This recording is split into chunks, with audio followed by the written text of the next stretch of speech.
Most people spend their whole lives chasing wealth without ever understanding what it actually is. They think it starts with money. It does not. It starts with the way you see yourself, your time, and your days. Billionaires are not smarter than you. They simply think differently. They see patterns you have been taught to ignore. They feel calm where you feel rushed. They build where you consume. This book will teach you to think rich, because wealth is not something you earn. It is something you become. And that transformation begins the moment you stop treating your life like everyone else does.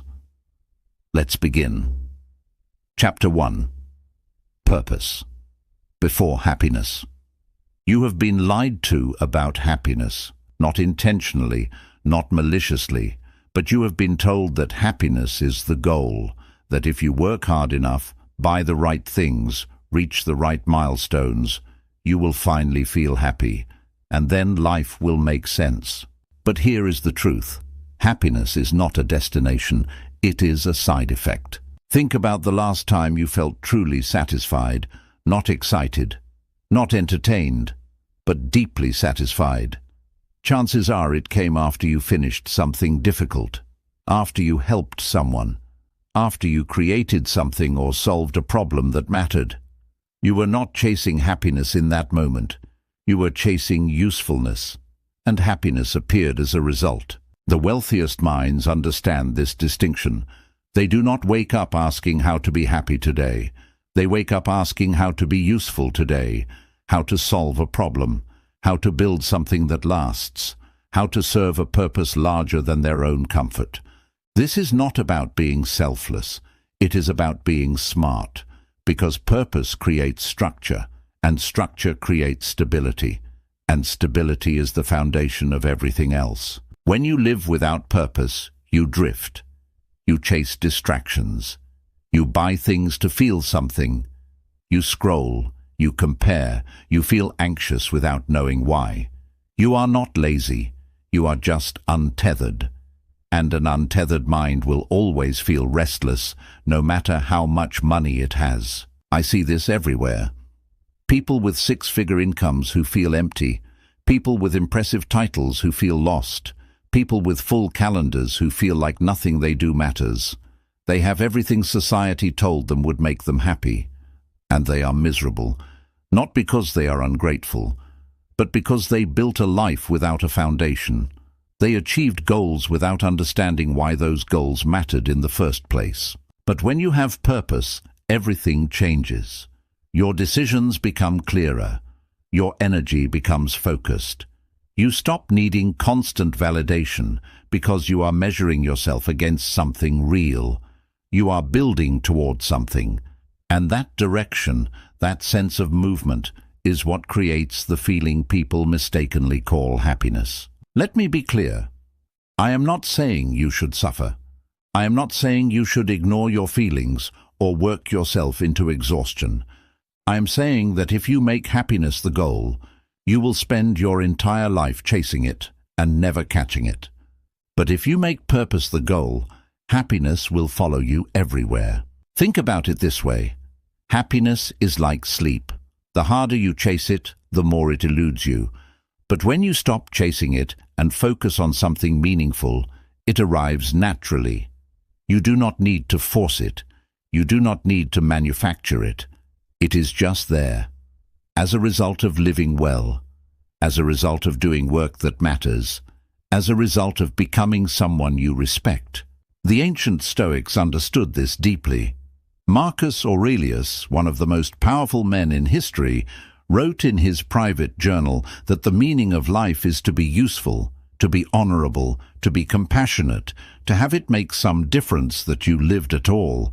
He had everything: power, wealth, influence, and still he knew that none of it mattered without purpose. Seneca, another Stoic philosopher, wrote that a person who does not know where they are going will never arrive. He understood that without direction, without purpose, you are just wandering, and wandering might feel like freedom in the moment, but over time it becomes its own kind of prison, a prison of meaninglessness, a prison of restlessness, a prison of always searching but never finding. So how do you find purpose? You start by asking better questions, not what makes me happy, but what makes me feel useful. What problem do I care about solving? What kind of person do I want to become? What do I want to be remembered for, not by strangers, but by the people I love? And here is something important. Your purpose does not need to be your job. It does not need to be your career. It does not need to make you money. Those things might come later. But purpose, real purpose, is deeper than that. It is about who you are becoming. It is about the values you live by. It is about the impact you want to have, even if that impact is small. Purpose does not have to be grand. It does not have to save the world. It just has to be real. It has to pull you forward. It has to make you feel like your time matters. Maybe your purpose is to build financial security for your family. Maybe it is to master a skill. Maybe it is to create something beautiful or solve a problem in your community.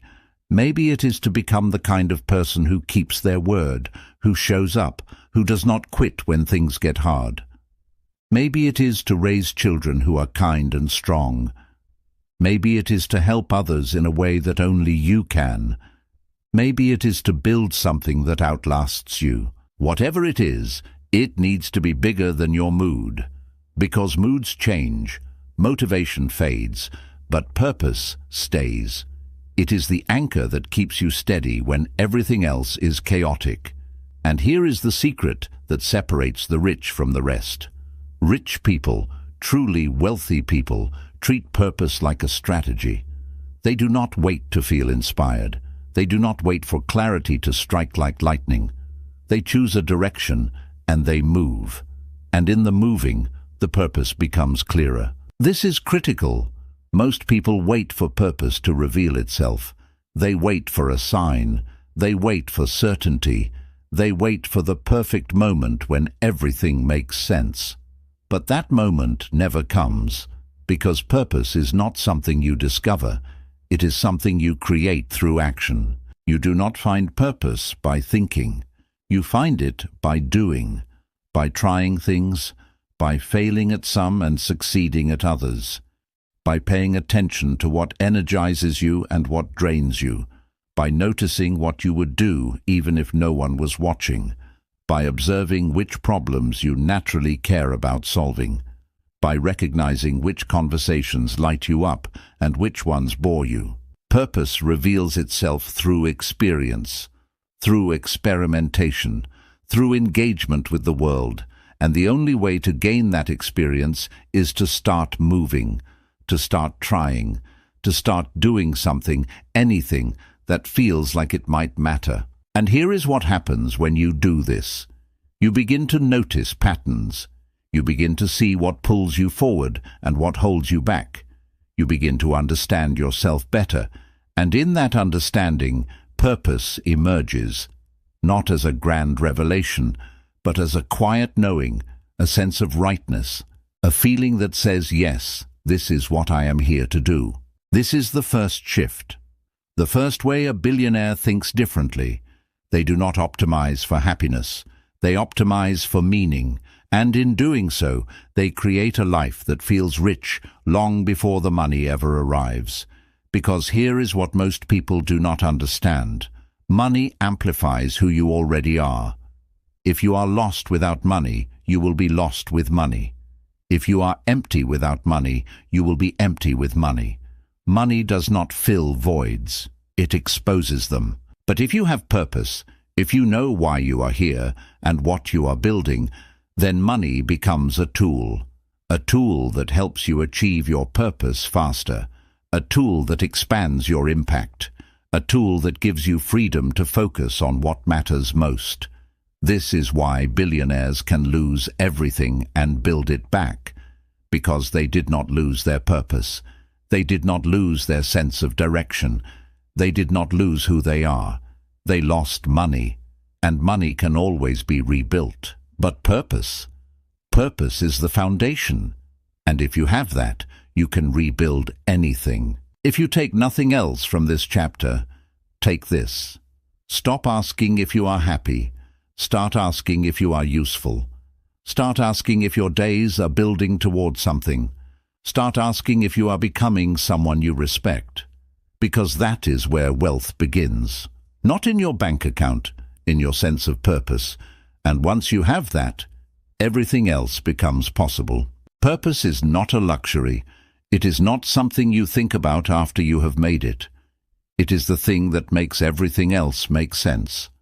It is the compass that guides you when you are lost. It is the fuel that keeps you going when you are tired. It is the reason you wake up and do it all over again. So find your purpose, not someday, today, right now. By asking yourself what matters, by paying attention to what you care about, by noticing what you cannot stop thinking about, by choosing a direction and starting to move, because happiness will come, I promise. Not because you chased it, but because you built a life worth living, a life with meaning, a life with purpose, a life that feels rich regardless of how much money is in your account. That is the first lesson. Now let's talk about what comes next. Chapter 2. Money is stored. Freedom. Let's talk about money without the guilt. You have been taught to feel conflicted about wanting it. You have been told that money does not buy happiness, that rich people are shallow, that wanting wealth makes you greedy or materialistic. And because of this, you approach money with hesitation, with shame, with a quiet sense that wanting more somehow makes you less noble. This is costing you your freedom, because money is not about greed. It is not about status or luxury or proving anything to anyone. Money, in its truest form, is stored freedom. It is time. It is choice. It is dignity. It is the ability to say no to things that drain you and yes to things that matter. Think about the last time you made a decision based purely on money. Maybe you stayed in a job you hated because you needed the paycheck. Maybe you said yes to something you did not want to do because you could not afford to say no. Maybe you put off a dream, a trip, a health issue, a relationship because money was the barrier. That is not a moral failing. That is a lack of freedom. And freedom, real freedom, requires resources. The wealthiest minds do not see money as the goal. They see it as a tool that buys them time to think, space to create, and the ability to make decisions based on what is right instead of what is urgent. When you have money, you do not have to take the first offer. You do not have to tolerate disrespect. You do not have to rush. You do not have to compromise your values because you are desperate. You can move with intention. You can build with patience. You can choose.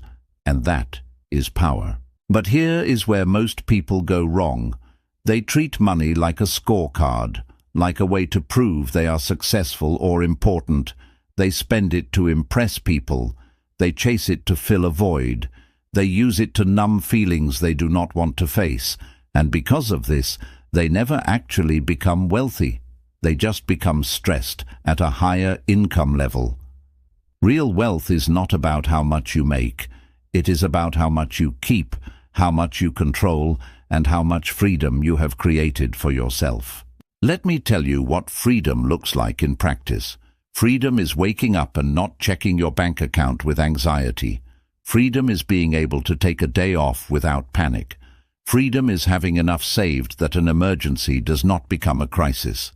Freedom is being able to help someone you love without it hurting you.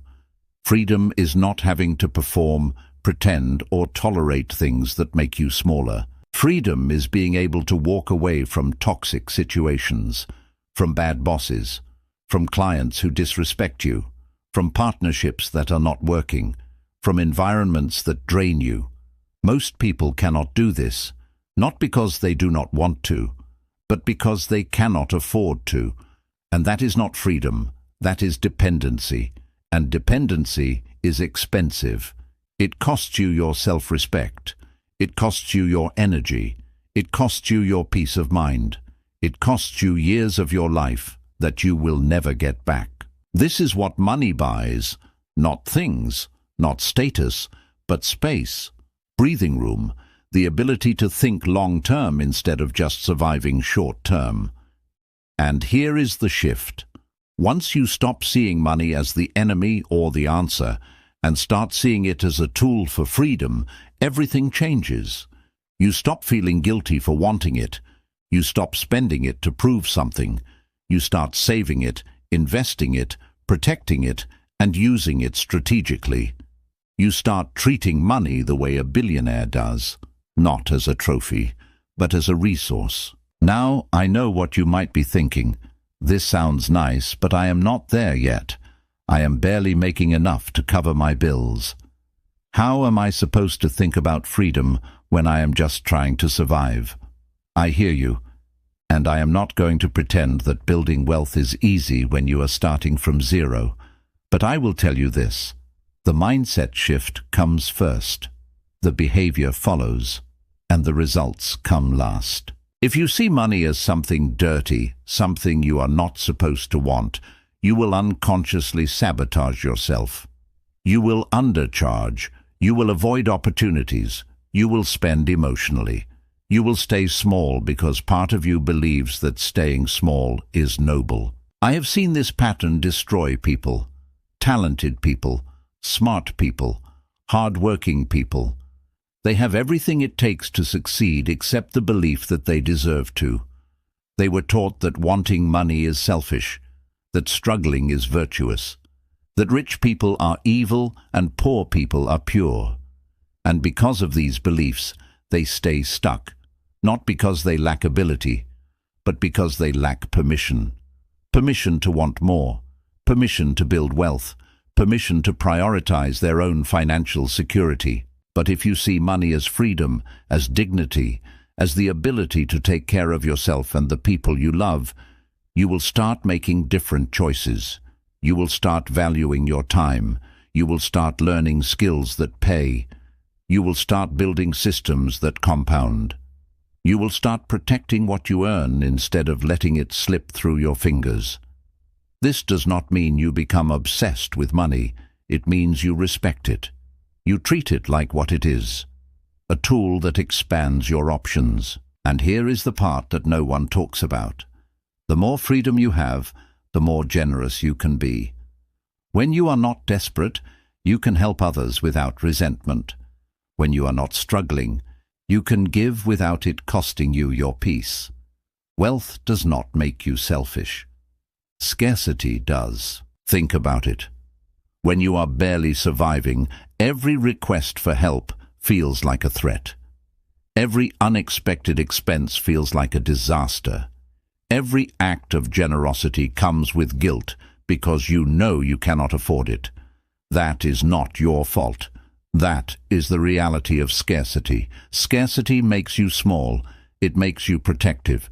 It makes you focus on survival instead of contribution. But when you have abundance, when you have built financial security, everything changes. You can help without hesitation. You can give without calculation. You can be generous without resentment. You can contribute without sacrificing your own stability. This is what wealthy people understand. Money does not corrupt you, it reveals you.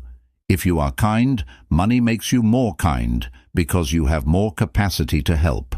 If you are selfish, money makes you more selfish because you have more resources to hoard.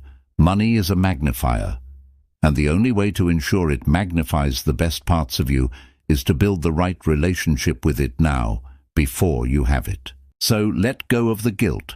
Let go of the idea that wanting money makes you shallow. Let go of the belief that rich people are bad and poor people are virtuous. None of that is true, and all of it is keeping you stuck. Money is stored freedom. That is all. And the sooner you accept that, the sooner you can start building it without apology. Because you deserve to have choices. You deserve to feel secure. You deserve to make decisions based on what is right for you, not what you can afford. You deserve to live without the constant anxiety of wondering if you will be okay. And that starts with changing the way you see money, not as the finish line, but as the foundation of the life you are trying to build. Start today. Start by noticing how you talk about money. Do you say things like, "Money is not important," or "Rich people are greedy"? Do you feel uncomfortable when you succeed financially? Do you downplay your achievements? Do you spend money emotionally to fill voids? These are all signs of an unhealthy money mindset, and they will sabotage you every single time. Instead, start practicing a new relationship with money. Respect it, appreciate it, see it as a tool. Be grateful when you have it. Be intentional when you spend it. Be disciplined when you save it. Be strategic when you invest it. And most importantly, give yourself permission to want it, not because money is the point of life, but because freedom is. And money is how you buy that freedom. This is the second shift. See money for what it truly is, stored freedom, and start building it without shame, without apology, without guilt. Because your freedom matters, and you cannot build it without resources. Chapter 3. Health is the first form of wealth. Imagine this. You build the business, you make the money, you achieve the goals. You finally have everything you worked for, and then your body breaks down. Your energy disappears. Your mind feels foggy. You cannot enjoy any of it because you are too tired, too sick, too worn out to experience the life you built. This happens more than you think. People sacrifice their health to build their wealth, and then they spend their wealth trying to get their health back. It is a trap, and it is completely avoidable. Here is the truth that billionaires understand early. Health is not something you deal with later. It is the foundation of everything. It is your energy, your focus, your confidence, your ability to think clearly, move quickly, and stay in the game long enough to win. Without health, nothing else works. You can have money and feel miserable. You can have success and feel exhausted. You can have opportunities and lack the energy to take them. Health is not a luxury. It is the first form of wealth, and if you do not protect it, everything else becomes harder. But here is where most people go wrong. They think health requires perfection.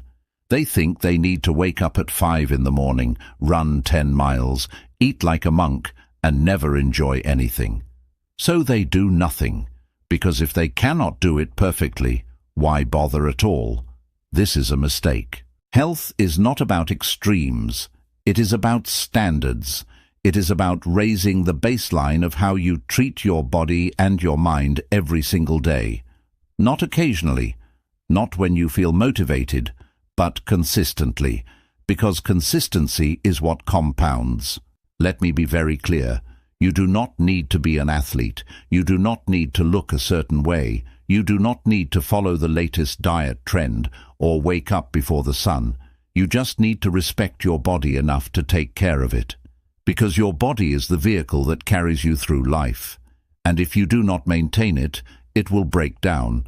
So what does that actually look like? It looks like moving your body every day, not punishing it, just moving it, walking, stretching, lifting something heavy a few times a week. Your body was designed to move, and when it does not, everything suffers. Your energy drops, your mood drops, your focus drops.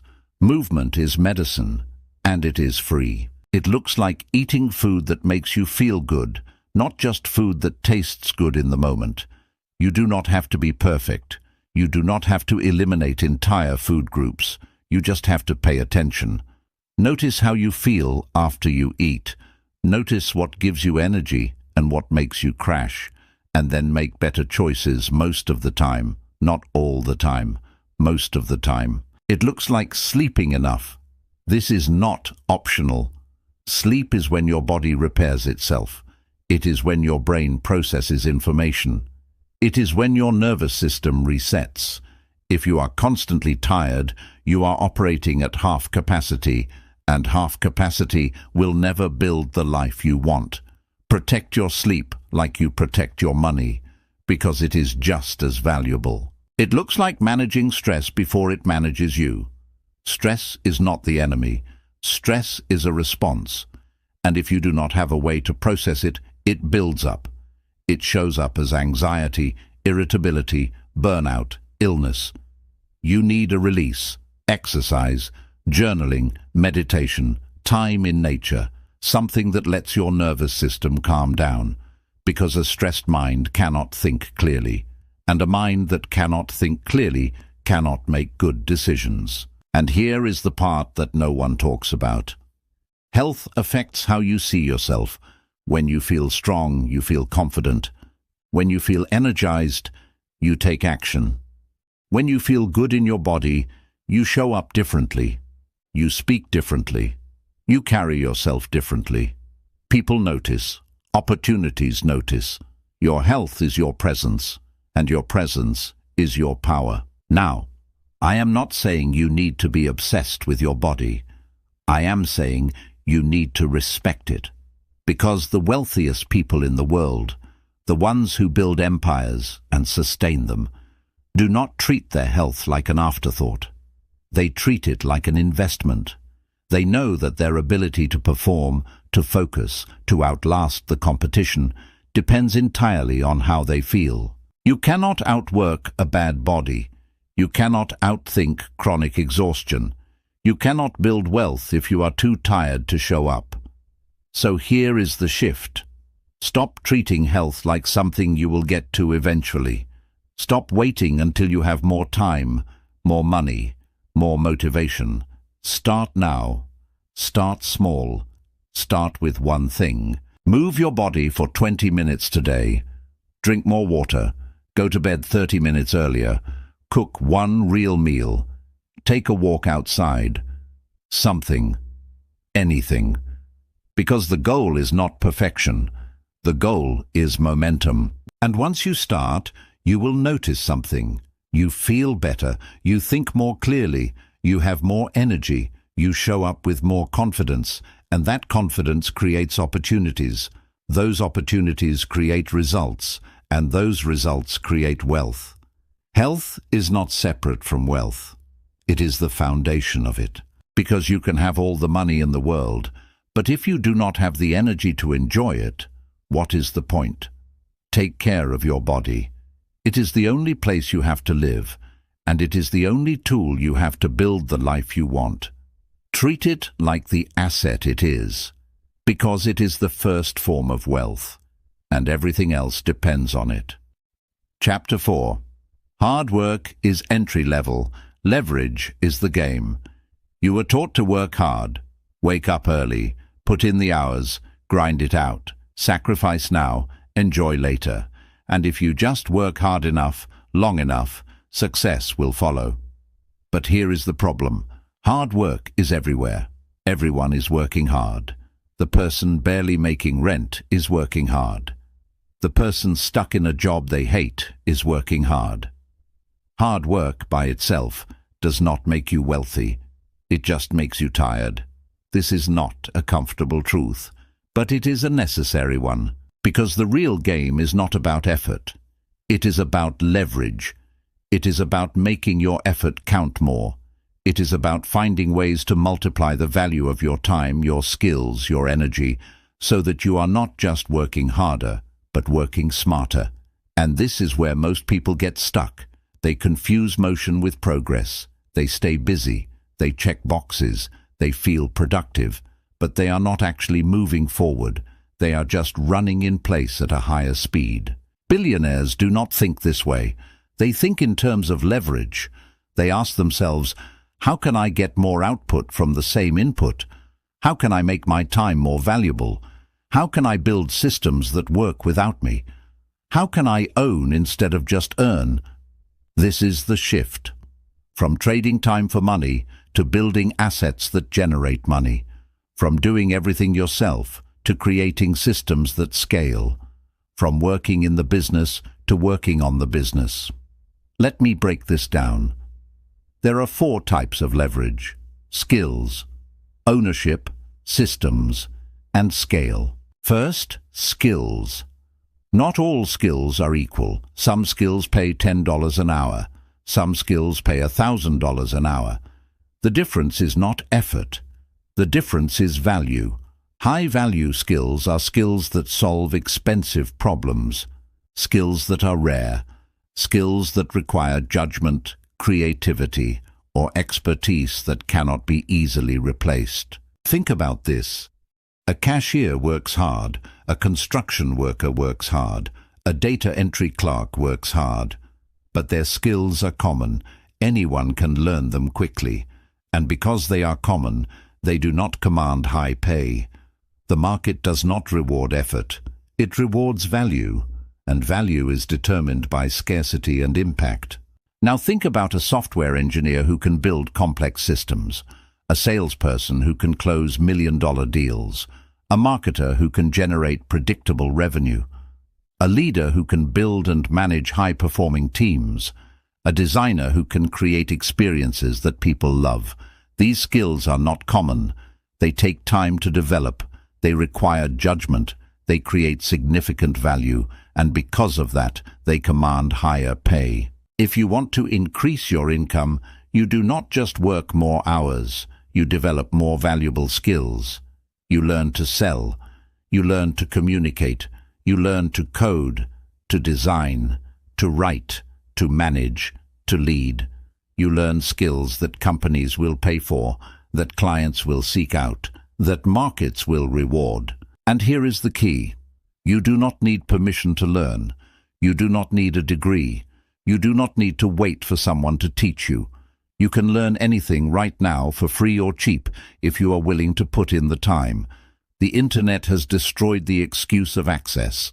The only thing stopping you is you. But most people do not invest in skills. They invest in consumption. They spend money on things that lose value instead of things that gain value. They buy new phones, new clothes, new cars. But they do not buy courses. They do not buy books. They do not invest in their own development. And then they wonder why their income never grows. Your skills are your most valuable asset. More valuable than your savings. More valuable than your possessions. Because skills cannot be taken from you. They cannot be taxed. They cannot depreciate. They only compound. The better you get, the more valuable you become. And the more valuable you become, the more you can charge. Second, ownership. Employees earn. Owners multiply. This is not a judgment. It is a fact. If you only earn a salary, your income is capped by your time. But if you own something, equity in a business, intellectual property, assets that appreciate, your wealth is not tied to your hours. It is tied to the value you create and capture. This does not mean you need to start a company tomorrow. It means you need to start thinking like an owner. Even if you are employed, ask yourself, how can I own a piece of what I build? How can I negotiate equity? How can I create something on the side that I control?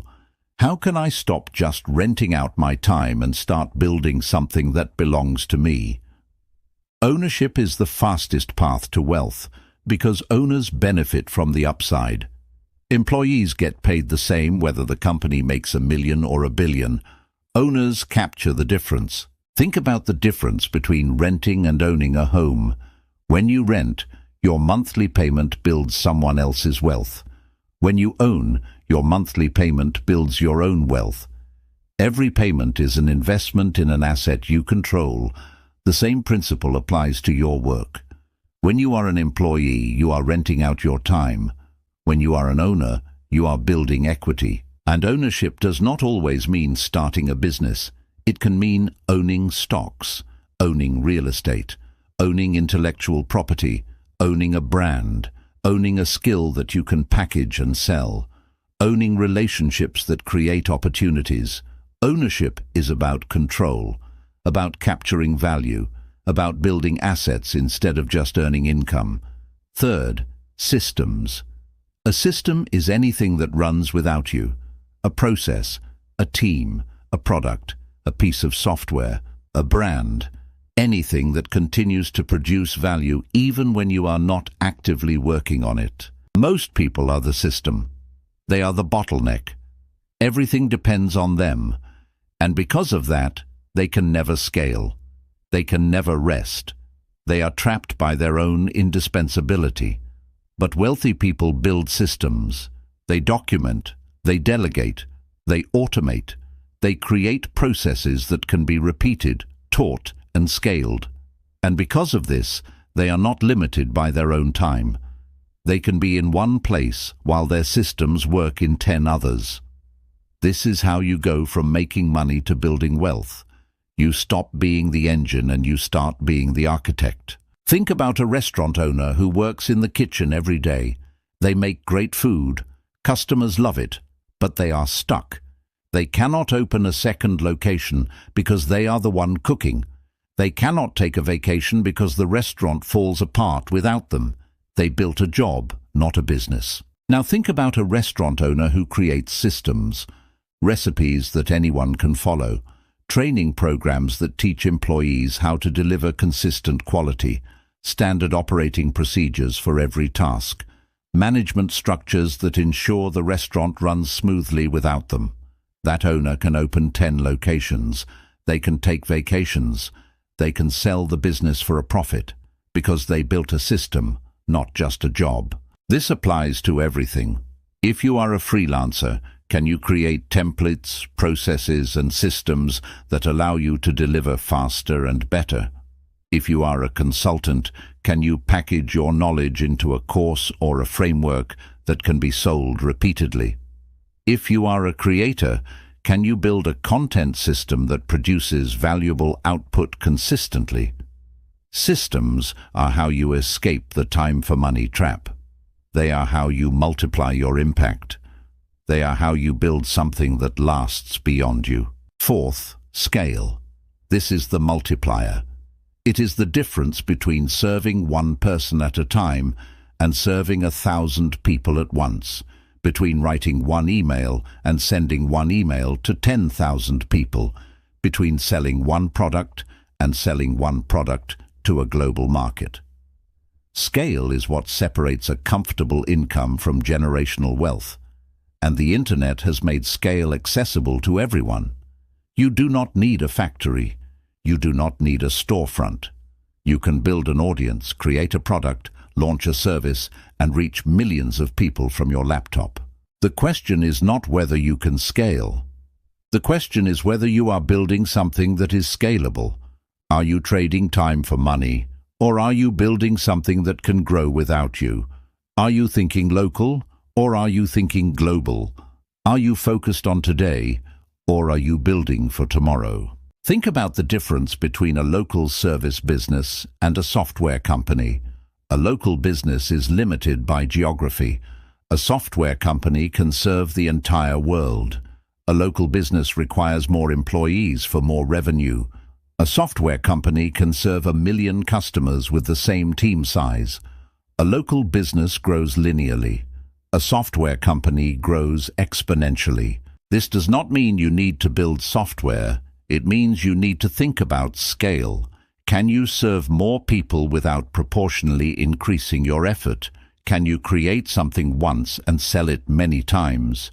Can you build leverage into everything you do? Here is the hard part. Leverage requires risk. It requires investment. It requires patience. You cannot build leverage overnight. You have to put in the hard work first. You have to learn the skills. You have to save the capital. You have to build the systems. You have to test, fail, adjust, and try again. But once you have leverage, everything changes. Your income is no longer tied to your hours. Your growth is no longer linear. You stop living paycheck to paycheck and start living month to month, year to year, decade to decade. This is the game. Hard work gets you in the door. Leverage gets you to the top. So stop glorifying the grind. Stop wearing exhaustion like a badge of honor. Stop confusing busy with productive. And start asking yourself the only question that matters. Am I building leverage or am I just working hard? Because effort without leverage is just effort, and effort alone will never make you rich. Start today. Identify one area where you can build leverage, one skill you can develop, one piece of ownership you can create, one system you can build, one way you can scale, and then do it. Not perfectly, not all at once, but consistently, because leverage compounds, and the sooner you start building it, the sooner you start building wealth. Chapter 5. Build freedom. First, then follow passion. You have been told to follow your passion. Do what you love and the money will follow. Find your calling. Chase your dreams. And if you just believe hard enough, work hard enough, care enough, success will come. But here is what they do not tell you. Passion without freedom becomes pressure, and pressure kills passion. When you need your passion to pay your bills, it stops being fun. It stops being creative. It stops being yours. It becomes a job, and not just any job, a job with impossible expectations, constant stress, and no safety net. Because now you are not just doing what you love, you are depending on it, and dependency changes everything. This is why so many people burn out. They take the thing they love, turn it into their income, and then resent it when it does not work out the way they imagined. They feel trapped. They feel like they failed. And they lose the one thing that used to bring them joy. The wealthiest minds understand this. They do not start with passion. They start with freedom. They build financial security first. They create breathing room. They develop skills that pay, even if those skills are not their dream.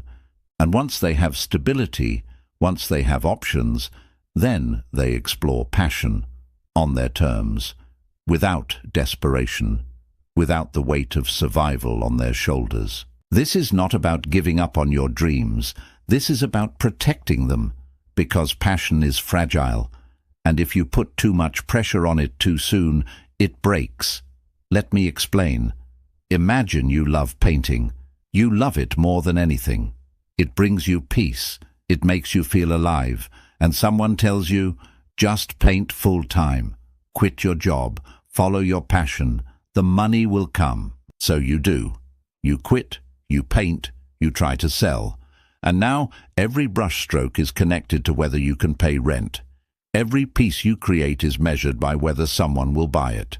Every day you do not make a sale, you feel like a failure. The thing you loved becomes the thing you fear. And slowly, you stop painting. This happens all the time. And it is completely avoidable. Here is the better way. Keep the job, build the skills, save the money, create financial stability, and paint on the side. Not because you need it to work, but because you love it. And when you have enough saved, enough freedom, enough options, then you can go full-time. But you go from a place of strength, not desperation. This is the shift. Freedom first, passion second. Because freedom gives you patience. And patience is the difference between building something real and chasing something that will never be enough. Now, I know what you are thinking. But what if I hate my job? What if I am miserable? What if waiting feels like giving up? I hear you. And I am not saying you should suffer. I am saying you should be strategic. Because the fastest way out of a job you hate is not to quit and hope for the best. It is to build skills, save money, and create options so that when you leave, you are moving towards something, not just running away. And here is the part that no one talks about. When you are not desperate, you make better decisions. You do not take the first offer. You do not settle. You do not compromise your values because you need the paycheck. You can think long-term. You can build with intention. You can say no to things that do not serve you. That is power, and that is what freedom gives you. So how do you build freedom? You start by separating what you love from what you need. You need income. You need stability. You need savings. You need skills that the market values. You do not need to love every second of it. You just need to respect the process. And while you are building that foundation, You protect your passion. You keep it pure. You do it because it matters to you, not because it has to pay. You let it be the thing that refills you, not the thing that drains you. And then when the time is right, when you have the freedom to take the risk, you make the move. But you make it from a place of strength, from a place of choice, from a place where failure is not catastrophic, it is just feedback. This is how billionaires think. They do not romanticize struggle. They do not glorify hustle. They build systems that give them freedom. And once they have freedom, they can afford to take risks. They can afford to experiment. They can afford to fail, because failure does not ruin them. It just teaches them. And here is the irony. When you remove the pressure, passion becomes profitable, because you are no longer creating from a place of fear. You are creating from a place of abundance, and abundance attracts. It attracts clients. It attracts opportunities. It attracts success. But you cannot fake abundance. You have to build it, and you build it by being smart, not just passionate. So here is my advice. If you love something, protect it. Do not rush it. Do not force it. Do not put all your weight on it before it is ready to hold you. Build freedom first. Build skills. Build savings. Build options. And when you have that foundation, then you can follow your passion without fear, without pressure, without the crushing weight of needing it to work. Because passion is beautiful, but freedom is what makes passion sustainable. And if you have to choose, choose freedom every time. Because once you have freedom, you can do anything, including the things you love. Chapter 6. Some people grow with you, others expire. This is one of the hardest lessons you will ever learn. Not everyone who starts the journey with you will finish it with you. Some people will grow with you. Some people will cheer for you. Some people will evolve alongside you, challenge you, support you, and become better because you are becoming better. And some people will not. Some people will stay exactly where they are. Some people will resent your growth. Some people will feel threatened by your success. Some people will try to pull you back down, not because they are evil, but because your progress makes them uncomfortable. It reminds them of what they are not doing. And instead of rising with you, they will try to shrink you. This is not cruelty. This is reality. And the sooner you accept it, the sooner you can move forward without guilt. Because here is the truth. You are not responsible for other people's growth. You are not responsible for making them comfortable with your evolution. You are not responsible for staying small so they can feel big. Your only responsibility is to become the person you are capable of becoming. And sometimes that means outgrowing people you love. This does not make you a bad person. It makes you a person who values their own growth more than other people's approval. And that is not selfish. That is self-respect. Let me be clear. I am not talking about abandoning people the moment things get hard. I am not talking about cutting people off because they are going through a difficult time. I am talking about recognizing when a relationship has become a weight instead of a wing, when someone is actively holding you back, when the energy you give is never returned, when every conversation leaves you drained instead of inspired. You know the feeling. You have been there, the friend who only calls when they need something, the family member who criticizes every decision you make, the partner who cannot celebrate your wins because they are too focused on their own losses, the person who says they support you but subtly undermines you every chance they get. These relationships cost you. They cost you energy. They cost you focus. They cost you peace. And if you are not careful, they will cost you your future. Wealthy people understand this. They protect their energy like they protect their money. They are selective about who they spend time with. They surround themselves with people who challenge them, inspire them, and push them to be better. And they are willing to let go of people who do not. This is not cold. This is strategic, because your environment shapes you. The people you spend time with influence your thoughts, your beliefs, your habits, your standards. If you are surrounded by people who settle, you will settle. If you are surrounded by people who complain, you will complain. If you are surrounded by people who think small, you will think small. But if you are surrounded by people who dream big, take risks, work hard, and believe in themselves, you will rise. Not because you are trying to keep up, but because excellence is contagious. And so is mediocrity. So, here is the question: who are you spending your time with? Are they adding to your life or taking from it? Are they helping you grow or keeping you stuck? Are they celebrating your progress or silently hoping you fail? And here is the harder question: are you willing to let go of people who are not serving your growth, even if it feels uncomfortable? Because this is where most people get stuck. They know the relationship is not working. They know they are being drained. They know they are being held back. But they stay, out of guilt, out of loyalty, out of fear of being alone. And I understand.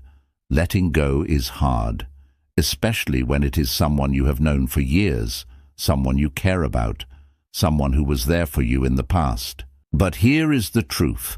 Just because someone was important in one chapter of your life does not mean they belong in the next. People are not meant to stay forever. Some people are meant to teach you a lesson. Some people are meant to walk with you for a season, and some people are meant to stay. Your job is to know the difference and to honor it without resentment. Because when you hold on to people who are not meant to stay, you are blocking space for people who are. You are saying no to new relationships, new opportunities, new growth, because you are too busy trying to force something that is not working. Let go.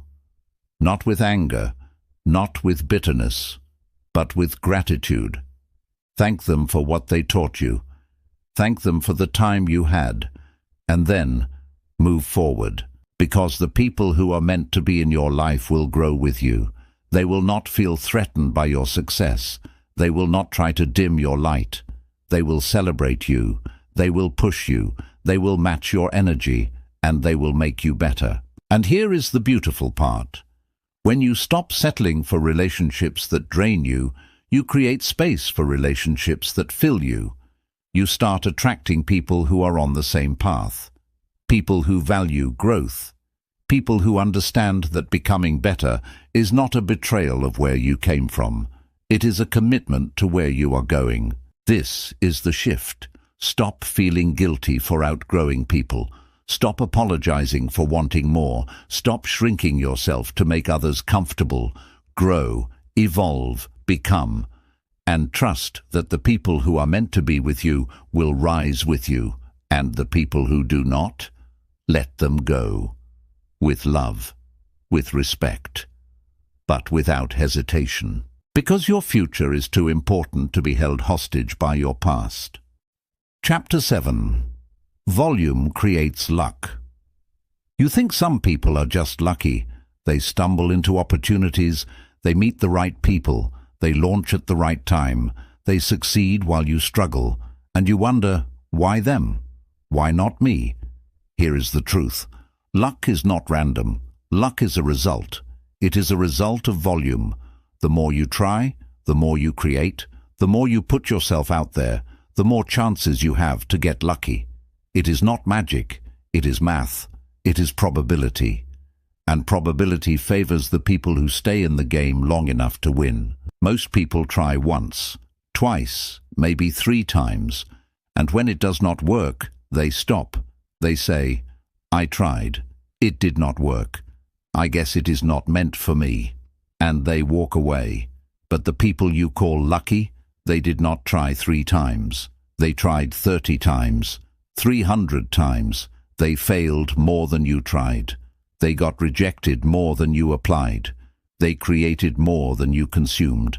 And because of that volume, because of that relentless consistency, they eventually hit. And when they hit, people call it luck. But it was not luck. It was volume. Let me give you an example. You want to start a business. You launch a product. It does not sell. You feel defeated. You think, I guess I am not cut out for this, and you quit. Meanwhile, someone else launches a product. It does not sell. They adjust. They launch again. It does not sell. They adjust. They launch again, and again, and again. And on the seventh try, it works. People see the success and say, wow, they are so lucky. But they did not see the 6 failures. They did not see the rejection. They did not see the volume. This is how luck works. You do not wait for it. You create it. By showing up. By trying. By failing. By learning. By trying again. And here is the part that most people miss. Every failure is not a setback. It is data. It is feedback. It is information you did not have before. And that information makes the next attempt better, smarter, more likely to succeed. But you only get that information if you try, if you stay in the game, if you refuse to quit after the first few losses. Because luck is not a lightning strike. It is a compounding effect. The more you do, the more you learn. The more you learn, the better you get. The better you get, the more opportunities you create. And the more opportunities you create, the more likely one of them works. This is the shift. Stop waiting for the perfect moment. Stop waiting to feel ready. Stop waiting for permission. Just start. And then start again, and again, and again. Volume creates luck. Consistency creates results. And persistence creates wealth. Think about the writers who get rejected by 50 publishers before one says yes. Think about the entrepreneurs who fail at 3 businesses before the 4th one works. Think about the athletes who lose 1,000 games before they win a championship. Think about the artists who create in obscurity for years before anyone notices. Were they lucky, or did they just refuse to quit? Let me tell you about someone you might know. Before he became one of the most successful filmmakers in history, he was rejected by film school, not once, multiple times. He applied to the University of Southern California School of Cinematic Arts 3 times. They rejected him every time. He applied to other schools. More rejections. But he did not stop. He kept creating. He kept learning. He kept making films. And eventually, he created something so undeniable that the world had no choice but to notice. That person is Steven Spielberg. Was he lucky? Or did he create enough volume that luck had no choice but to find him? Or think about the author who wrote a story about a young wizard. She was a single mother on welfare, struggling to survive. She wrote her manuscript in cafes because she could not afford heating in her apartment. She sent her book to 12 publishers. All 12 rejected it. Most people would have stopped, but she did not. She kept trying. And the 13th publisher said yes. That book became Harry Potter. That author is J.K. Rowling. Was she lucky, or did she refuse to let 12 rejections stop her from trying a 13th time? Here is the truth. Most people quit right before the breakthrough. They get tired. They get discouraged. They listen to the voices that say it is not working, and they walk away. But the people who succeed are not more talented. They are not smarter. They are not luckier. They are just more stubborn. They stay in the game. They keep going when everyone else stops. And because they stay, they eventually get the result everyone else wanted, but was not willing to work for. So here is the question. How much volume are you creating? How many times have you tried? How many versions have you tested? How many people have you reached out to? How many applications have you sent? How many pieces have you created? How many conversations have you started? If the answer is not enough, then you have not earned the right to call it bad luck. You have just not created enough opportunities yet. And I know this is hard to hear, because it means the responsibility is on you. It means you cannot blame circumstances. You cannot blame timing. You cannot blame the universe. You can only look at yourself and ask, am I doing enough? And if the answer is no, then the solution is simple. Do more, not more of the same thing. More experiments, more tests, more attempts, more learning, more adjusting, more trying, because every attempt is a lottery ticket. And the more tickets you have, the more likely you are to win. But here is the catch. Volume without learning is just noise. You cannot just do the same thing over and over and expect different results. You have to pay attention. You have to notice what works and what does not. You have to adapt. You have to evolve. This is the difference between busy and productive, between trying and improving, between motion and progress. Wealthy people do not just work hard. They work smart. They try, they measure, they adjust, they try again. And they do this faster than everyone else. They fail faster. They learn faster. They iterate faster. And because of that speed, they create more opportunities in less time. Think about it like this. If you try once a month, you get 12 attempts a year, 12 chances to learn, 12 opportunities to get lucky. But if you try once a week, you get 52 attempts, 52 chances, 52 lessons. And if you try once a day, 365 opportunities, 365 lessons, 365 chances for something to work. The math is simple. More volume equals more opportunities. More opportunities equal more learning. More learning equals better results. Better results equal more success. This is the game. Volume plus learning equals luck. So stop waiting, stop overthinking, stop hoping for the perfect moment. Just start, create, try, fail, learn, adjust, repeat. And do it faster than you think you should. Do it before you feel ready. Do it even when you are scared. Do it even when you doubt yourself.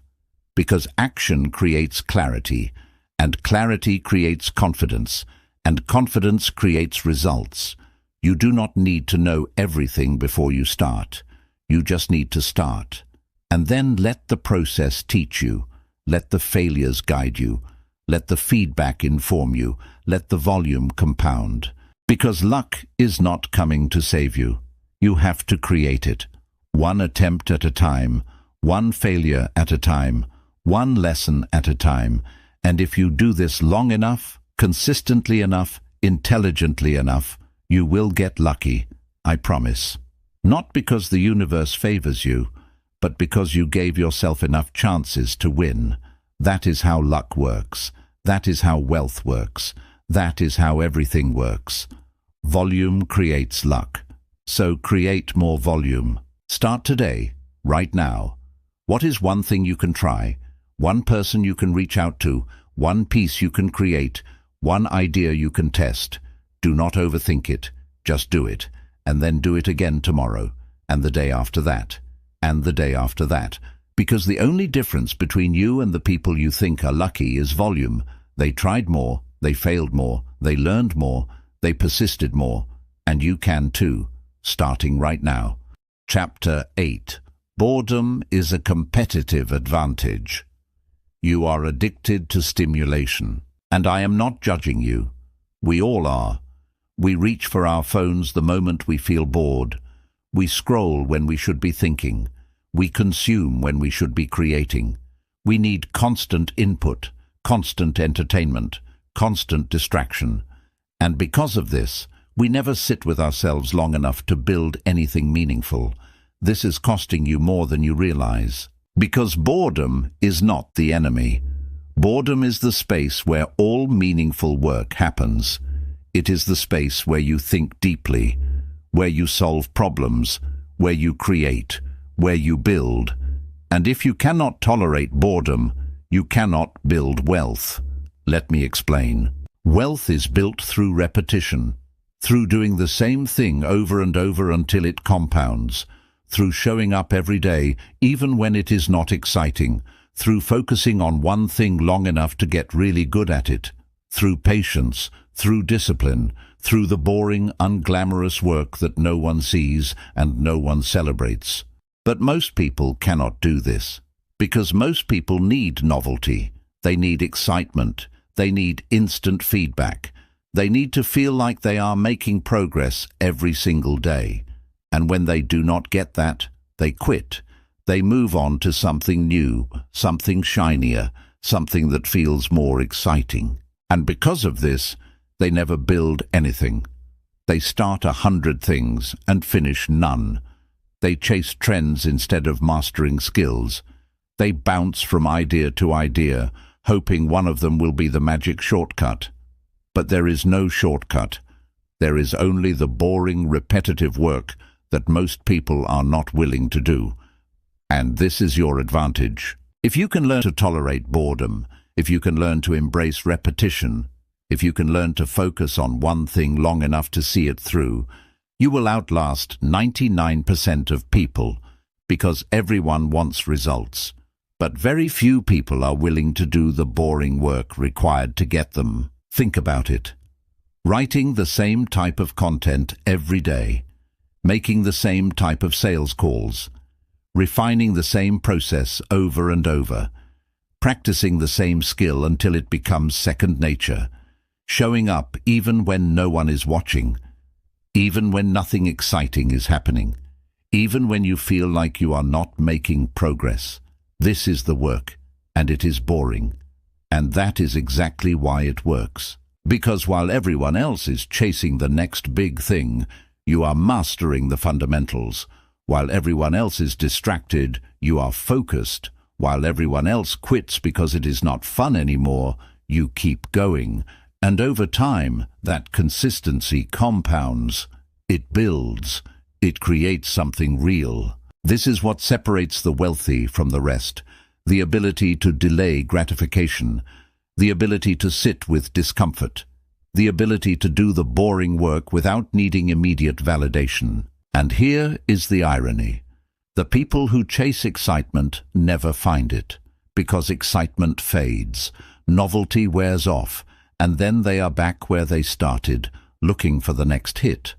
But the people who embrace boredom, they build something so solid, so valuable, that eventually the excitement comes to them, not because they chased it, but because they created something worth being excited about. So how do you develop this? You start by noticing your patterns. How often do you reach for your phone? How often do you switch tasks because you are bored? How often do you start something new instead of finishing what you already started? And then you practice. You practice sitting with boredom. You practice staying focused on one thing. You practice resisting the urge to check, to scroll, to distract. You start small. 30 minutes of focused work without distraction. Then an hour, then 2. You build the muscle of attention, the muscle of patience, the muscle of discipline. And you remind yourself why this matters. Because every moment you spend distracted is a moment you are not building.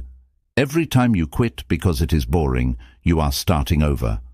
Every time you chase novelty, you are delaying the results you actually want. Boredom is not a problem.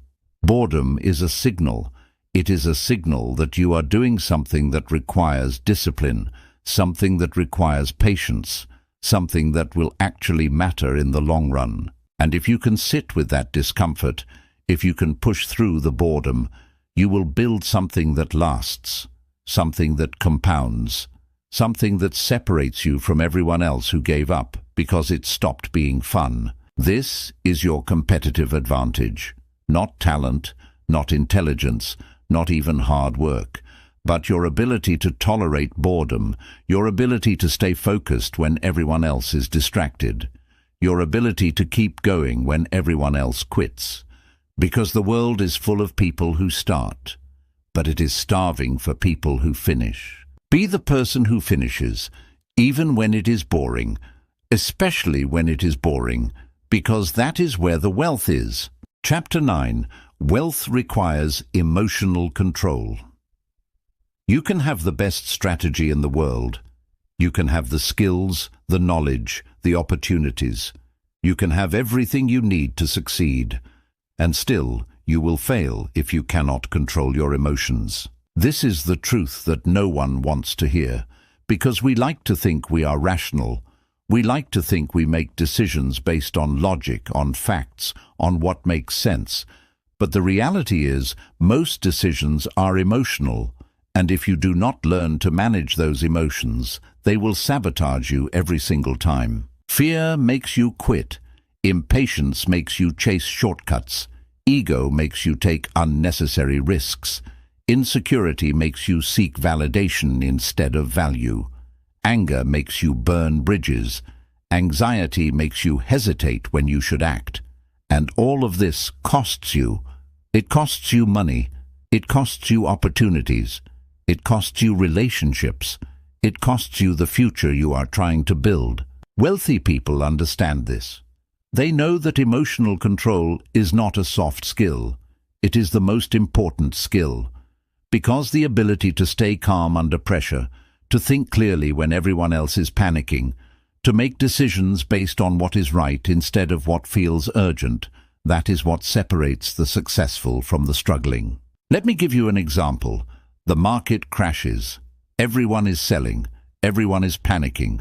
The news is screaming that the world is ending, and you feel it. The fear, the urge to sell, the urge to protect what you have left. But the wealthy investor does not sell. They buy. Because they know that fear creates opportunity. They know that when everyone else is emotional, that is when the smart money moves. Not because they do not feel the fear, but because they have trained themselves not to act on it. This is emotional control. It is not about ignoring your feelings. It is about not letting your feelings make your decisions. And this applies to everything. Starting a business, building a skill, investing, negotiating, managing people. Every single area of wealth creation requires the ability to stay calm, stay focused, and stay rational when your emotions are screaming at you to do something stupid. So how do you develop this? You start by understanding your triggers. What makes you anxious? What makes you impatient? What makes you angry? What makes you doubt yourself? And then you notice the pattern. You notice that every time you feel fear, you want to quit. Every time you feel impatient, you want to skip steps. Every time you feel insecure, you compare yourself to others. Every time you feel ego, you take risks you should not take. And instead of acting on those feelings, you pause, you breathe, you ask yourself, is this decision based on logic or emotion? Am I acting out of fear or clarity? Am I being strategic or reactive? This pause is everything. Because in that pause you create space. Space between the feeling and the action. And in that space you can choose. You can choose to act rationally instead of emotionally. You can choose to think long-term instead of short-term. You can choose to protect your future instead of soothing your present discomfort. The Stoics understood this deeply. Marcus Aurelius wrote, "You have power over your mind, not outside events. Realize this, and you will find strength." Epictetus taught that it is not what happens to you, but how you react to it that matters. These are not just philosophical ideas. They are practical tools, because the world will always throw chaos at you. Markets will crash. Deals will fall through. People will disappoint you. Plans will fail. And if your success depends on everything going perfectly, you will never succeed. But if your success depends on your ability to stay calm, to adapt, to respond instead of react, then you are unstoppable, because you are not controlled by circumstances. You are controlled by yourself. And here is the part that no one talks about. Emotional control is a practice. It is not something you master once and never think about again. It is something you work on every single day, every time you feel triggered, every time you want to react, every time your emotions try to take over. You practice, you pause, you breathe, you choose. And over time, it gets easier. The pause gets longer. The reactions get smaller, the decisions get clearer, and you start to notice that you are not being tossed around by every feeling, every fear, every impulse. You are steady, you are grounded, you are in control. And that control is power, not power over others, power over yourself.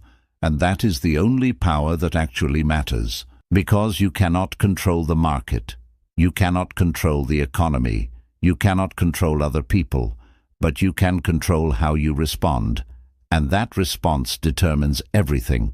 So here is the shift. Stop letting your emotions make your decisions. Stop acting on fear, on impatience, on ego, on insecurity. Stop reacting and start responding. Feel the emotion. Acknowledge it. And then choose what to do next, based on what is right, not what feels comfortable. This is the skill. This is the edge. This is what separates the wealthy from the rest. Because wealth is not just about making money. It is about keeping it, growing it, protecting it. And you cannot do any of that if your emotions are running the show. So take back control, not by suppressing your feelings, but by not letting them control you. Because the person who can stay calm in chaos, clear in confusion, and steady in uncertainty, that person will always win. And that person can be you. Chapter 10. Quiet confidence beats loud validation. You do not need to announce everything you are doing. You do not need to post every win. You do not need to prove to anyone that you are working hard, that you are making progress, that you are building something. You do not need external validation to know that you are on the right path. But most people do. Most people need the likes, the comments, the recognition, the proof that other people see them, approve of them, believe in them. And because of this, they spend more time performing than actually building. This is a trap, because the energy you spend seeking validation is energy you are not spending on the work. And the work is what actually matters, not the perception of the work, not the story you tell about the work, the actual work. Wealthy people move in silence. They build quietly. They focus on results, not recognition. They do not need to announce their plans because they are too busy executing them. They do not need to celebrate every small win because they are focused on the bigger picture. They do not need applause because their bank account is the scoreboard. And this is not about being secretive. It is about being strategic. It is about understanding that the more you talk about what you are going to do, the less likely you are to actually do it. There is a psychological reason for this. When you share a goal, your brain gets a hit of dopamine. It feels like you already accomplished something, and because you got that reward, the motivation to actually do the work decreases. You told people, they praised you, you feel good. And now the hard part, the actual execution, feels less urgent. This is why so many people talk about their dreams but never build them. They get the validation from the announcement, and that is enough. But real builders do not operate this way. They do not announce. They do not seek approval. They just do. And when the results speak for themselves, they do not need to say a word. This is quiet confidence. It is the belief that what you are building will prove itself without you having to convince anyone. It is the understanding that your value is not determined by how many people notice you, but by the impact you create. And here is the beautiful part. Quiet confidence is magnetic. It does not need to shout. It does not need to perform. It just is. And people notice. They notice the calm, the focus, the lack of need for approval, and they respect it. Because loud confidence is usually insecurity in disguise. It is the person who needs to prove something, who needs to be seen, who cannot sit with themselves long enough to just build without an audience. But quiet confidence, that is strength. That is someone who knows their worth and does not need you to confirm it. So here is the shift. Stop performing. Stop announcing. Stop seeking validation for every step you take. Just build, in silence, in focus, in discipline, and let the results speak. Because the people who matter will see, and the people who do not. They were never going to help you anyway. Your job is not to convince people you are doing something. Your job is to actually do it. And the only way to do that is to stop talking and start working. Quiet confidence beats loud validation every single time. Chapter 11. Owners think differently than consumers. There are two types of people in the world: owners and consumers. Consumers spend, owners build. Consumers rent, owners accumulate. Consumers chase trends, owners create value. Consumers think short-term, owners think long-term. And the difference between the two is not money, it is mindset. You can be broke and think like an owner. You can be wealthy and think like a consumer. The question is not how much you have. The question is how you see the world. Let me explain. A consumer sees a product and thinks, how much does this cost? An owner sees a product and thinks, how was this made? How can I create something like this? How can I improve it? A consumer sees a successful business and thinks, I wish I had that. An owner sees a successful business and thinks, what did they do right? What can I learn? How can I build something similar? A consumer spends money to feel good. An owner spends money to make more money. This is the shift.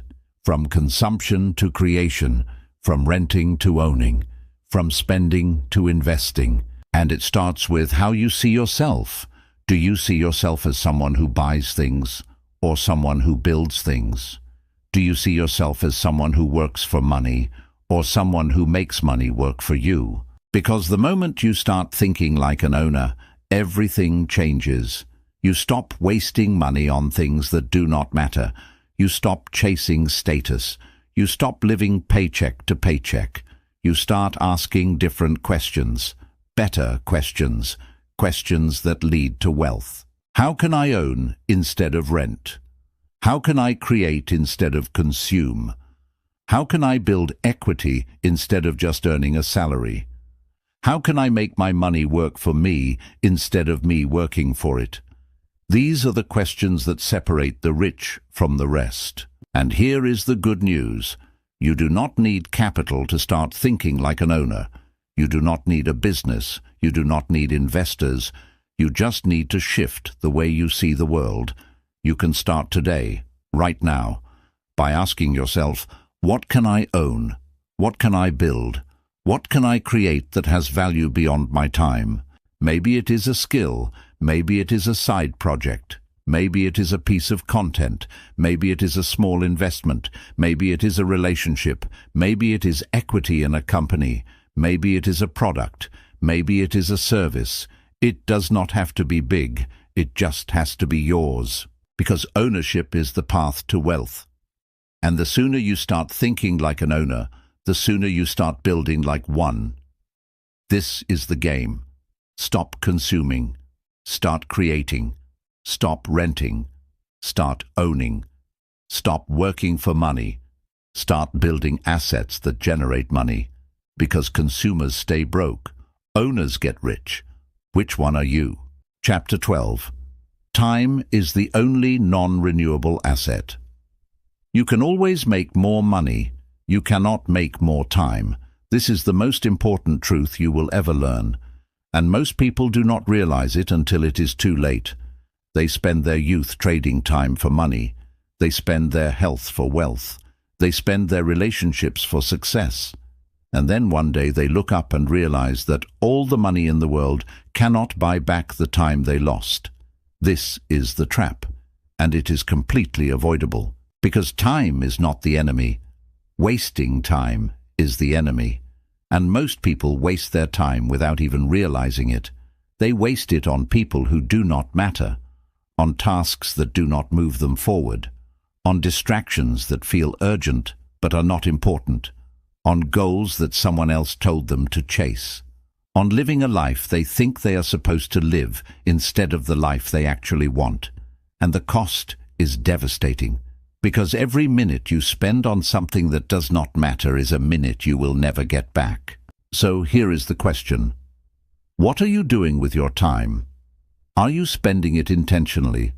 Are you investing it in things that compound? Are you protecting it like the asset it is? Or are you letting it slip away day by day, hour by hour, scroll by scroll? Because wealthy people treat time differently. They do not just manage their time, they design their time. They build their days around what matters. They say no to everything that does not serve their goals. They protect their energy. They eliminate waste. They focus on leverage. And because of this, they get more done in less time. Not because they work harder, but because they are more intentional. Think about how you spent today. How much of it was intentional?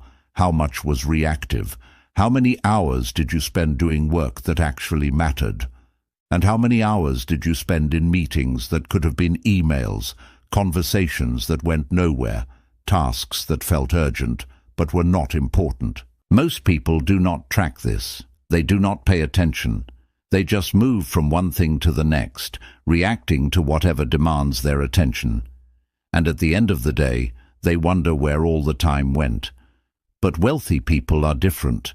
They are ruthless with their time. They understand that time is their most valuable resource, more valuable than money, more valuable than energy, more valuable than anything, because time is the only thing you can never get back. Steve Jobs once said, "Your time is limited, so do not waste it living someone else's life." He understood that most people give away their time without even thinking about it. They say yes to things they do not want to do. They attend events they do not care about. They maintain relationships that drain them. They work on projects that do not matter, all because they are afraid to say no. But saying no is how you protect your time. Saying no is how you create space for the things that actually matter. Saying no is how you design a life instead of just reacting to one. And here is the shift. Stop treating time like it is infinite. Stop saying yes to things you do not want to do. Stop filling your calendar with obligations that drain you. Stop waiting for the perfect moment. Start designing your days. Start protecting your time.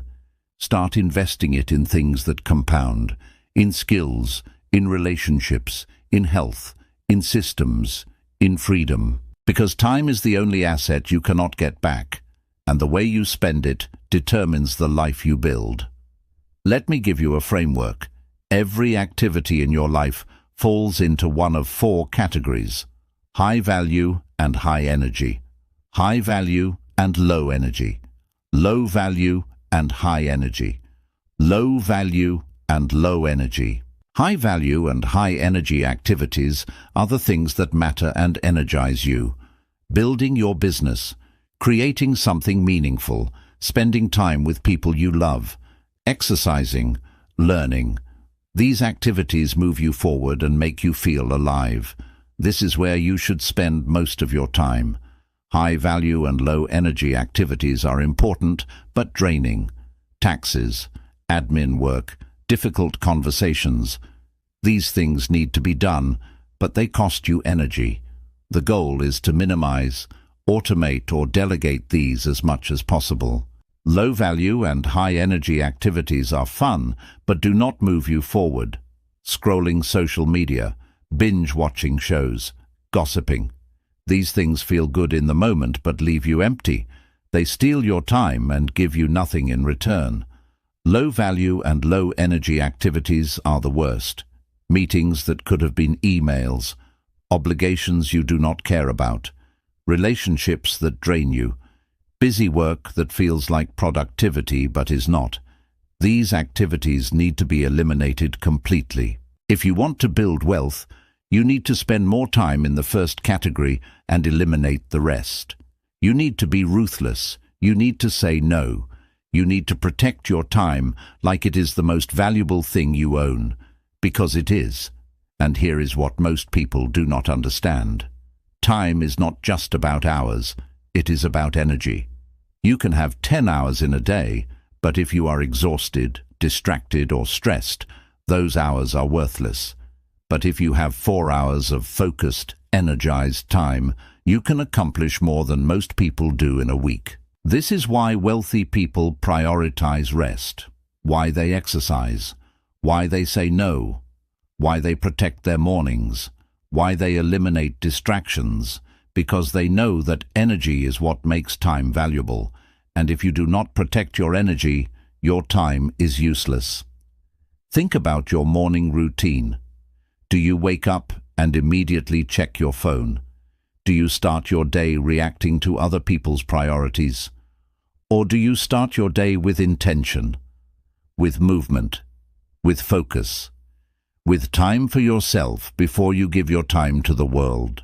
The way you start your day determines the quality of your entire day, and the quality of your days determines the quality of your life.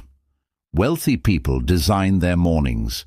They wake up early, not because they are trying to be productive, but because they want time to think, time to move, time to prepare, time before the world makes demands on them. That time is sacred, and it is non-negotiable. And here is another truth. Time is not equal. Some hours are worth more than others. An hour of focused deep work is worth 10 hours of distracted shallow work. An hour spent with someone you love is worth 100 hours spent with people who drain you. An hour invested in learning a valuable skill is worth 1,000 hours spent consuming entertainment. You cannot treat all hours the same. You have to be strategic. You have to ask yourself, what is the highest and best use of my time right now? And then you have to do that thing, not the easy thing, not the comfortable thing, the important thing. And here is the hardest part. You have to let go of things that do not serve you, even if they are comfortable, even if they are familiar, even if other people expect you to do them. Because every yes to something that does not matter is a no to something that does. This is why wealthy people are so selective. They say no to almost everything. They guard their calendars. They limit their meetings. They eliminate obligations. They protect their time with boundaries that most people would consider rude. But they are not rude. They are strategic. Because they know something that most people do not. Time is the ultimate currency, and once you spend it, it is gone forever. So spend it wisely. Invest it in things that compound, in relationships that matter, in skills that grow, in health that lasts, in systems that scale, in experiences that enrich you, in work that fulfills you, in building something that outlasts you, and eliminate everything else, the distractions, the obligations, the people who drain you, the tasks that do not matter, the goals that are not yours, the life you think you are supposed to live, because you only get one life, and that life is measured in time, and time is running out for all of us. Not in a morbid way, but in a real way, a way that should make you think, a way that should make you choose, a way that should make you ask, am I spending my time on what actually matters? If the answer is yes, keep going. If the answer is no, change. Today, right now, because tomorrow is not guaranteed, and even if it comes, it is one less day you have, so spend it wisely. Time is the only non-renewable asset. Treat it like one. Chapter 13. Rich is a state of being. You have reached the final chapter, and if you have made it this far, you already know the truth. Wealth is not about money. It is about how you think, how you see the world, how you see yourself, how you spend your time, how you manage your emotions, how you treat your body, how you build your relationships, how you design your days. Rich is not a number. It is a state of being. You can have millions and feel poor. You can have very little and feel abundant. Because wealth is not what you have. It is who you are. It is the peace you feel when you wake up, the freedom to make choices, the confidence to walk away from things that do not serve you, the ability to say no without guilt, the energy to show up for the people you love, the clarity to focus on what matters, the patience to build something real. This is what it means to be rich. And you can have this now, today, without waiting for a certain income level, without waiting for permission, without waiting for anything. Because being rich is a decision. It is a decision to stop chasing, to stop comparing, to stop performing, to stop waiting, and to start building, to start creating, to start owning, to start living. Let me bring it all together. Everything we have talked about, every shift, every lesson, every perspective. You started by learning that purpose comes before happiness. That happiness is a side effect of living with meaning, that wealthy people do not optimize for feeling good, they optimize for being useful. And in that usefulness, they find fulfillment that temporary pleasures could never provide. Then you learned that money is stored freedom, that it is not about greed or status or materialism. It is about having choices, about being able to say no to what drains you and yes to what matters, about building dignity and security and breathing room in your life. You learned that health is the first form of wealth, that without energy, clarity and vitality, nothing else works, that your body is the vehicle that carries you through life, and if you do not maintain it, everything becomes harder. That wealthy people treat health as non-negotiable because they know it is the foundation of everything else. You learned that hard work is just entry level, that effort without leverage is just exhaustion, that wealthy people do not work harder, they work smarter. They build skills that multiply their value. They create ownership instead of just earning income. They build systems that work without them. They think in terms of scale. They understand that the game is not about grinding, it is about multiplying impact. You learn that you need to build freedom first, then follow passion. That passion under pressure becomes a burden. That when you chase your dreams from a place of desperation, you lose the joy that made you love them in the first place. That wealthy people build security first, so that when they pursue their passions, they can do it with patience, creativity, and freedom. You learned that some people grow with you and others expire, that not everyone is meant to stay in your life forever, that outgrowing relationships is not a betrayal, it is a natural part of growth, that wealthy people protect their energy by surrounding themselves with people who elevate them, not drain them. You learned that volume creates luck, that the people you think are lucky are just the people who refuse to quit, that they tried more, failed more, learned more, and persisted more. That luck is not random, it is a result of showing up consistently enough to give yourself a chance. You learned that boredom is a competitive advantage, that the ability to do the same thing over and over, to focus on one thing long enough to master it, to delay gratification in a world obsessed with instant results, that is what separates the wealthy from everyone else, that most people quit because they get bored, and that is exactly why the few who stay committed win. You learned that wealth requires emotional control, that your ability to stay calm under pressure, to think clearly when others panic, to make decisions based on logic instead of fear, that is what determines your success. That wealthy people are not fearless, they just do not let fear control them. You learned that quiet confidence beats loud validation, that the need to announce everything, to seek approval, to perform for an audience is a sign of insecurity, not strength.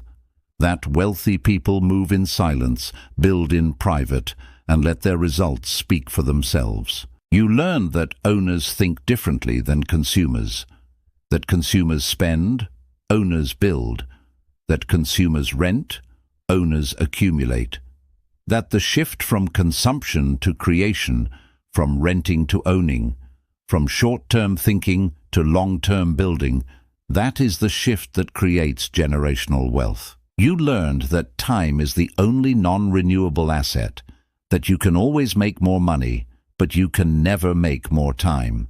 That the way you spend your time is the way you spend your life. That wealthy people do not just manage time, they design it, they protect it, they invest it intentionally. And now you understand that rich is a state of being. It is not something you achieve, it is something you become. You become rich when you stop chasing and start building, when you stop reacting and start creating, when you stop consuming and start owning, when you stop waiting and start doing. You become rich when you treat your time like the asset it is, when you protect your energy like your life depends on it, when you invest in skills that compound, when you build systems that scale, when you surround yourself with people who elevate you. You become rich when you make decisions based on values, not fear. When you say no to things that do not serve you. When you walk away from comfort to build something meaningful. When you delay gratification because you are playing the long game. You become rich when you find purpose. When you know why you wake up. When your days feel meaningful. When you are building something that matters. When you measure success by who you are becoming, not by what you are accumulating. This is wealth. This is richness. This is the life that billionaires understand and most people miss. And the beautiful part? You do not need permission to start. You do not need to wait for the perfect moment. You do not need more money, more time, more resources, more anything. You just need to decide. Right now, today, that you are going to think differently, act differently, live differently. You are not broken, you are not behind, you are not too late. You are exactly where you need to be. And the only thing standing between you and the life you want is the decision to think like someone who already has it. Because wealthy people are not different than you. They just think differently. They see differently. They act differently. And you can too. Starting right now, not tomorrow, not next week, not when you have more clarity, right now. Choose one thing from this book, one perspective, one shift, one idea, and implement it today. Maybe it is defining your purpose. Maybe it is changing how you see money. Maybe it is taking care of your health. Maybe it is building leverage. Maybe it is creating more volume. Maybe it is protecting your time. It does not matter which one. What matters is that you start. Because transformation does not happen all at once. It happens one decision at a time, one action at a time, one day at a time. And over time, those decisions compound. Those actions add up. Those days become weeks. Weeks become months. Months become years. And years become a life that feels rich, not because of what you have, but because of who you are. So here is my final challenge to you. Stop waiting, stop planning, stop thinking about it. Just start. Build something, create something, try something, fail at something, learn from something, and then do it again. Because the world does not need more people who know what to do. The world needs more people who actually do it, and you can be one of those people. You already are, if you choose to be. So choose, right now, today. Think like a billionaire, not because you want to be one, but because you deserve to feel rich right now, not someday, not when you make a certain amount of money, not when you achieve a certain goal. Now. Because richness is not a destination. It is a way of being, a way of thinking, a way of living, and it starts the moment you decide it does. Thank you for listening. Thank you for staying. Thank you for being here. Now go build, go create, go live. The world is waiting for what only you can give it. And you are ready. You have always been ready. Now prove it.